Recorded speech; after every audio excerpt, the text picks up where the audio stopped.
High দিবা না, hello. Hello দিবা না, তুমি কিচ্ছু দিবা না আমাকে। আমি তোমাকে শুধু আজকে এখানে একটা ঘোষণা দিতে আসছি। ঘোষণাটা হচ্ছে তোমার সাথে আজকের পর থেকে, সরি গতকালের পর থেকে কোনো সম্পর্ক নাই। তোমার সাথে কোনো প্রাণীর পক্ষে সম্পর্ক রাখা সম্ভব না। তোমার সাথে শুধু কার সম্পর্ক রাখা সম্ভব জানো? টিকটিক। টিকটিকি সারাদিন দেয়ালের সাথে আঠার মতো লেগে থাকে, আর তুমি বিছানার সাথে আঠার মতো লেগে থাকো। তোমার এখানে আজকে আসার কথা ছিল 9টায়, এখন কয়টা বাজে? এখন বাজে 12টা।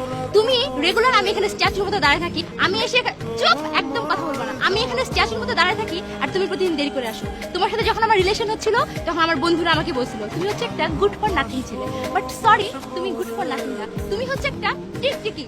বুঝতে পারছো? হাসবা না।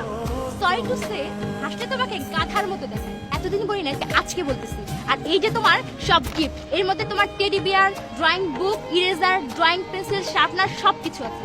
আর দাঁড়াও, আর এই যে তোমার সিম, টক টাইমটা দিতে পারি নাই, পারলে ওইটাও দিয়ে যেতাম।